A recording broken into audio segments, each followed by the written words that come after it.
बिस्मिल्लाहिर्रहमानिर्रहीम। अस्सलामुअलैकुम वरहमतुल्लाहि वबरकातुहू। कैसे हैं प्यारे बच्चों? उम्मीद है आप सब खैरियत से होंगे। जी प्यारे बच्चों, आज हमें इखलाकियात के पोर्शन का पढ़ना है। किस पोर्शन का पढ़ेंगे? आज हम इखलाकियात के पोर्शन का पढ़ेंगे। इखलाकियात के पोर्शन में आज हम पढ़ेंगे कलमाते खैर। क्या पढ़ेंगे? कलमाते खैर। हमारा सफ़ा नंबर है 17।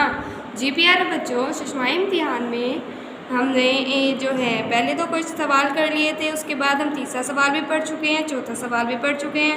आज हम पांचवा सवाल पढ़ेंगे। जी प्यारे बच्चों, आज का पांचवा सवाल क्या है? सवाल नंबर 5 है, सीढ़ियाँ उतरते वक्त क्या कहना चाहिए? बहुत अच्छे, टीचर के साथ दोबारा पढ़ें। सवाल नंबर 5, सीढ़ियाँ उतरते वक्त क्या कहना चाहिए?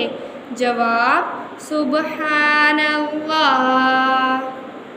दोबारा पढ़ें टीचर के साथ, सुबहानल्लाह। जी प्यारे बच्चों, अब देखें अब हम क्या पढ़ने जा रहे हैं आगे। जी प्यारे बच्चों, अब हम पढ़ेंगे पानी पीने के आदाब। क्या पढ़ेंगे? पानी पीने के आदाब। सवाल नंबर 1 तो हम पढ़ चुके हैं। आज हम इसका सवाल नंबर 2 पढ़ेंगे। सवाल नंबर 2 क्या दिया हुआ है? पानी पीने का सुन्नत तरीका क्या है? टीचर के साथ दोबारा सवाल पढ़ें। सवाल नंबर 2, पानी पीने का सुन्नत तरीका क्या है?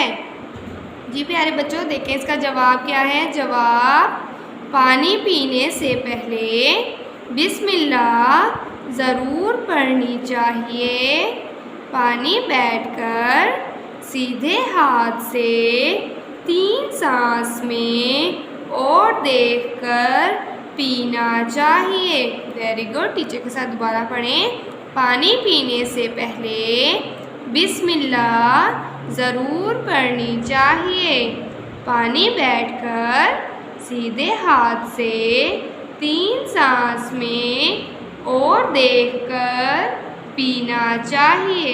Very good. जी प्यारे बच्चों, आपने इस वीडियो को बार बार देखना है और अब फिर इसे याद करके अपनी मामा को सुनाना है, और आपने पानी इसी तरह पीना है जैसे टीचर ने आपको पढ़ाया है। ठीक है? फ़ी अमानिल्लाहि। अस्सलामु अलैकुम।